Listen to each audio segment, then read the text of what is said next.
ꯈꯨꯗꯣꯡꯊꯤꯕ ꯇꯥꯔꯦ ꯇꯥꯛꯄ ꯑꯦꯂꯥꯔꯝ ꯃꯈꯣꯜꯗꯨꯗ ꯑꯗꯨꯝ ꯊꯣꯛ ꯍꯧꯒꯠꯇꯨꯅ ꯕꯦꯜꯀꯣꯅꯤ ꯇꯝꯅ ꯆꯦꯟꯁꯤꯜꯂꯛꯏ ꯂꯩꯉꯣꯏ ꯍꯨꯝꯗꯨꯅ ꯄꯨꯕ ꯑꯀꯟꯕ ꯅꯨꯡꯁꯤꯠꯅ ꯑꯗꯣꯝꯒꯤ ꯂꯪ ꯂꯥꯎꯕ ꯁ꯭ꯄꯦꯁꯁꯤꯞ ꯔꯣꯀꯦꯠ ꯈꯥꯝꯂꯤꯕ ꯄꯥꯔꯀꯤꯡ ꯂꯣꯠ ꯑꯗꯨꯋꯥꯏꯗ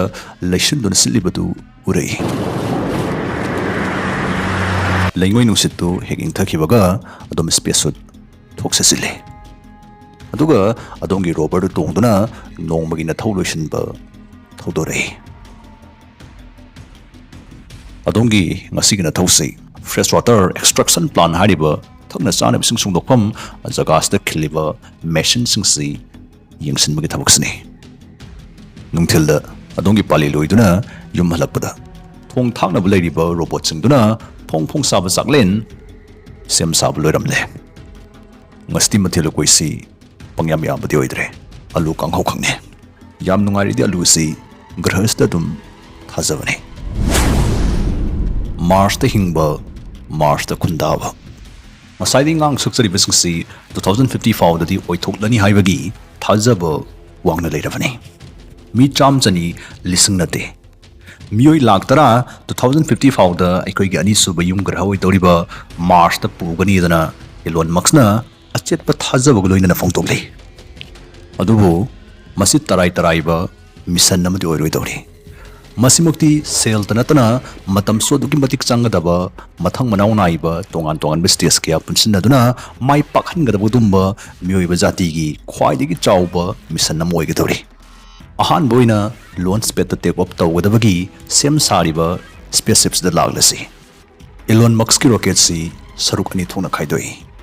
ꯑꯍꯥꯟꯕ ꯁꯔꯨꯛꯁꯤꯕꯨ ꯑꯩꯈꯣꯏꯅ ꯁꯨꯄꯔ ꯍꯦꯚꯤ ꯕꯨꯁꯇꯔ ꯑꯁꯝꯕꯤꯗ ꯕꯨꯁꯇꯔ ꯍꯥꯏꯅ ꯈꯪꯅꯩ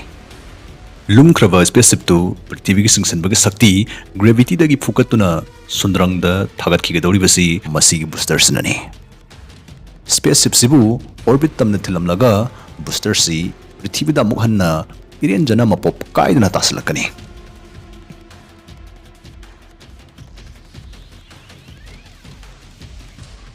ꯑꯣꯔꯕꯤꯠꯇ ꯄꯥꯏꯗꯨꯅ ꯂꯩꯍꯧꯔꯤꯕ ꯁ꯭ꯄꯦꯁꯁꯤꯞꯇꯨꯒꯤ ꯑꯌꯥꯎꯕ ꯊꯥꯎ ꯑꯌꯥꯝꯕꯗꯤ ꯒ꯭ꯔꯦꯚꯤꯇꯤꯗꯒꯤ ꯅꯥꯟꯊꯣꯛꯅꯕ ꯇꯦꯛ ꯑꯣꯐ ꯇꯧꯔꯛꯄꯗꯨꯗꯩꯗ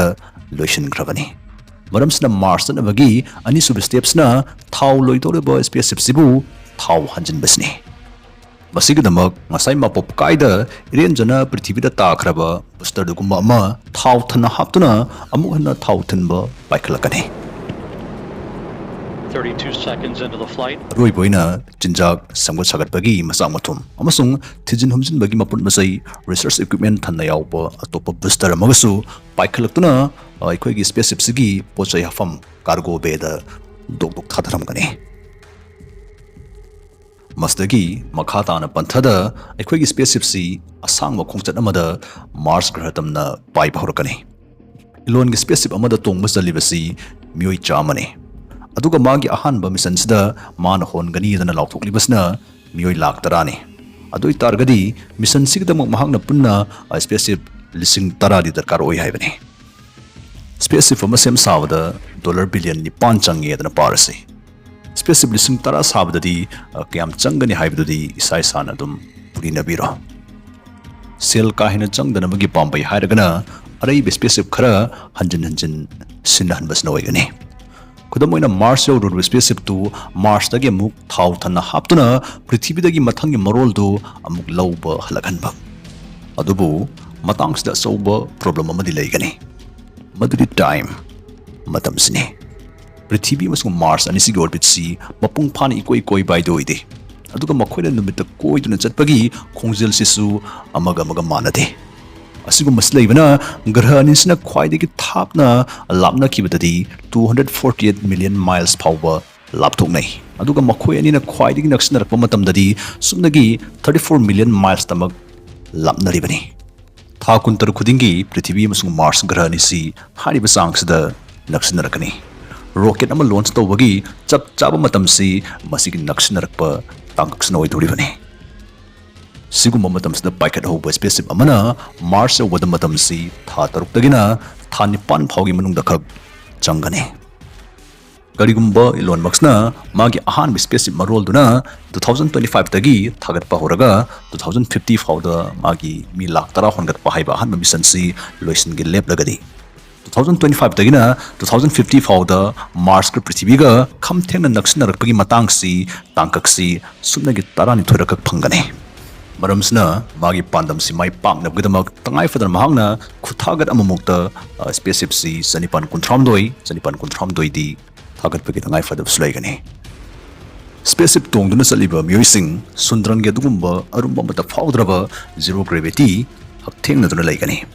मसना मरम ओइरगा मखोगी तोंगसासिंग सोंथगनी यांगलेन सरुगी सरु मकक अममोंगी मरके अरापद फाउ खजिगजिक हेनगलकपना मखोगी मसागी अवांगबसु खजिगजिक हेनगतकनी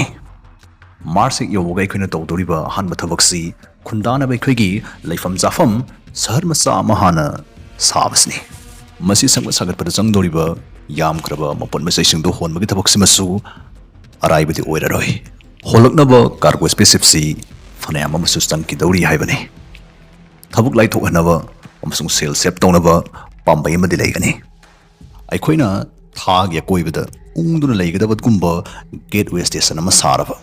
अदुगा स्पेसशिप सिंगसगुंबा ग्रेविटी लेतबा स्टेशन सिंगसतगी थागलकपा तारगदी ग्रेविटी की नमजा नमथेकनबा अमसुंग पृथ्वी की नुसितकी लैरोल एटमॉस्फेयर की अफा पुनबसी याउद्रबनिना थाउ इतिंग तिंगदबा सेल सेप तौबा हाइबसदी मसान ताबने ISS साबदा $150 billion लोमनी संखी असुगुंबा गेटवे सि साबददी सेल हेनदि चंगनी अदुगु साउबसना लिसांगसिना तुंगददी सेल याम कलकदोरिबने यूं कई सर सागतपगी बोइरो खुदिंगमकी असंग एनर्जी से अखोइना सोलर पैनल्स सिनादुना नुंसादगी अमसुंग न्यूक्लियर पावर प्लांट तगी सुंगदना सिनागनी मार्स की नुसितकी लैरोल एटमॉस्फेयर से लेतबगा मानना पाब मरमना अखोइबु तमथीरबा नुंसागी रेडिएशन दगी ngakthokpirokloidaba maramna yum kaigidi leinung doina tawthaduna sarakani Mars की पोल सिंगदा उनसे पाक्तक संदोक्तुना लेबना इसिंगी ओइनदी हारिबा पोल सिंगसदगी सुंदोकनी अखोइ हुजिक अखोइगी सोर होनबा ऑक्सीजन दमुक लागलसे मतंगसददी उवा पामी सिंगसिंगी मथो अमुक लाए मार्स की नुसित कार्बन डाइऑक्साइड से मरंग काइने यावे